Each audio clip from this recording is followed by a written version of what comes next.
হরে কৃষ্ণা। আমার নাম রবিকান্ত পান্ডে, বয়স 23 বছর, আর আমি গ্রাজুয়েশন করেছি কলকাতা বিশ্ববিদ্যালয় থেকে। আর আমি সনাতন ধর্মের অনুসারী। আসলে আপনার সামনে কথা বলার মতো যোগ্যতা আমার নাই, তবুও কিছু বলার চেষ্টা করছি। আর আমার মনে একটা প্রশ্ন, আর আমার ভুলও হতে পারে কারণ আমি ভালো ইংলিশ জানি না, তাই মাফ করবেন। আহ, আমার প্রশ্ন হলো, সনাতন ধর্মেও এটা লেখা আছে, শৈশবে নারীকে রক্ষা করবে পিতামাতা, যৌবনে রক্ষা করবে তার স্বামী, আর বৃদ্ধকালে বড় ছেলে রক্ষা করবে।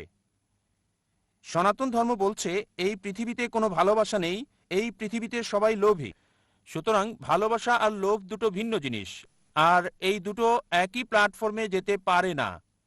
তাই আমাদের দায়িত্ব হলো ঈশ্বরের সেবা করা। আর সনাতন ধর্মে অর্জুন কৃষ্ণকে বলল যে, হে কৃষ্ণ, আমাকে বলো এই লোকেরা কি বলছে, আমি বুঝতে পারছি না, এতগুলো ভাষা আমি বুঝি না, আমাকে বলো। তাই তারা ব্যাঙের মতো কথা বলছে, তার মুখও বেরিয়ে আসে, তারা এভাবে খায়, আমি মৃত্যু থেকে এসেছি। এই পৃথিবীতে কোনো ভালোবাসা নাই, আমরা তুষ্ট করতে চাচ্ছি, এটা সহজাত বিষয়। বলা যায় সনাতন ধর্ম বলছে নারী পুরুষের সাথে যুক্ত হয়, পুরুষ নারীর সাথে যুক্ত। এই আহ, এই সনাতন ধর্ম, কারণ ভগবত গীতায় এসেছে 5200 বছর আগে, এবং 2010 বছর আগে বাইবেলে এসেছে, আর 1400 বছর আগে আপনাদের কোরআনে এসেছে। সুতরাং সনাতন ধর্ম এসেছে লক্ষ লক্ষ বছর আগে। এটাই আমার ধর্ম, আমি তুলনা করছি না। আমাদের জীবনের মানে সেবা করার জন্য। আপনার প্রশ্নটা আসলে কি ভাই? সনাতন ধর্ম পড়েছি, সনাতন সম্পর্কে আমি পরে মন্তব্য করছি। আমি বলছি প্রশ্নটা আসলে কি। আপনি বলতে চান সনাতন ধর্ম হিন্দুইজম নারীকে রক্ষা করে? না, আমি বলছি আমাদের দায়িত্ব কি মহিলাদের খুশি করা নাকি ঈশ্বরকে, মানে ঈশ্বরের সেবা করা? ভাই প্রশ্ন করলেন আমাদের দায়িত্ব কি মহিলাদের খুশি করা নাকি ঈশ্বরকে খুশি করা। হ্যাঁ। ভাই বললেন যে আমাদের দায়িত্ব কি মহিলাদের খুশি করা, ভালোবাসা বা আকাঙ্ক্ষা, নাকি সর্বশক্তিমান ঈশ্বরকে খুশি করা। সনাতন ধর্ম সম্পর্কে বলার আগে আমি ইসলাম সম্পর্কে বলছি। আল্লাহ পবিত্র কোরআনে বলেছেন, আমার আলোচনায় বলেছি, সূরা রুম অধ্যায় 30 আয়াত 21 বলা হয়েছে, আল্লাহ সুবহানাহু ওয়া তাআলা তোমাদের সঙ্গী সৃষ্টি করেছেন তোমাদের থেকে যেন তোমরা শান্তি পেতে পারো, আর তিনি আমাদের হৃদয়ে দয়া ভালোবাসা সৃষ্টি করেছেন। তার মানে আল্লাহ আমাদের সঙ্গী সৃষ্টি করেছেন, আমাদের স্ত্রীদের, আমাদের সাথীদের, তাদের নিকট থেকে যেন শান্তি পেতে পারি, তোমরা শান্তি পাবে, সুখ পাবে। আর সর্বশক্তিমান ঈশ্বর তোমাদের হৃদয়ে ভালোবাসা সৃষ্টি করেছেন। আমাদের প্রিয় নবী মুহাম্মদ সাল্লাল্লাহু আলাইহি সাল্লাম বলেছেন যে স্ত্রীর সাথে সহবাস করাটা হচ্ছে নেকির কাজ।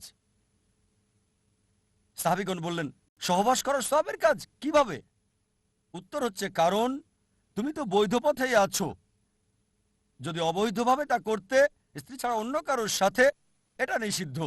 সুতরাং বৈধ পথে থাকলে এটা ভালো, এটা উত্তম, আপনি ভালো কাজ করছেন। তাই স্ত্রীর সাথে সহবাস করলে তার জন্য সর্বশক্তিমান ঈশ্বর প্রতিদান দেবেন। আপনি ঠিকই বলেছেন যে ভালোবাসা মানে স্বার্থের জন্য। আমিও সনাতন ধর্ম পড়েছি, আর তাতে ঈশ্বরের একত্ববাদের কথা দেখেছি আছে। আপনি জানেন হিন্দু ধর্মে অনেকগুলো দল রয়েছে, হয়তো জানেন এগুলো বিভিন্ন ধরনের মতবাদ।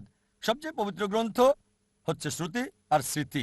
হিন্দু ধর্মগ্রন্থ মতে শ্রুতি হচ্ছে ঈশ্বরের বাণী, এগুলো বেদের অন্তর্ভুক্ত, এগুলো এক ঈশ্বরে বিশ্বাস করে, ঈশ্বরের কোনো প্রতিমূর্তি নেই। আমি উদ্ধৃতি দিতে পারি, আমার ভিডিও ক্যাসেট দেখতে পারেন, ইসলাম এবং হিন্দু ধর্মের সাদৃশ্য। এখন আমাদের কি মহিলাদের খুশি করা উচিত নাকি ঈশ্বরকে খুশি করা উচিত? প্রথমত, আমার লেকচারে বলেছি প্রত্যেক মানব জাতির উদ্দেশ্য হোক পুরুষ বা নারী, সর্বশক্তিমান ঈশ্বরকে খুশি করা। যখন ঈশ্বরকে সন্তুষ্ট করছেন, মহিলা খুশি হতে পারে, আবার নাও হতে পারে। যদি ভালো ধার্মিক মহিলা হয়, সে খুশি হবে যদি আপনি ঈশ্বরকে সন্তুষ্ট করেন। যেমন ধরেন, ঈশ্বর বলছে শুধু স্ত্রীর সাথে সহবাস করবে। ধার্মিক মহিলা যে মহসিনা, সে খুশি হবে, কিন্তু অসৎ মহিলা সে খুশি হবে না। বলবে, কেন ঈশ্বরকে মানছো, আমাকে মানো।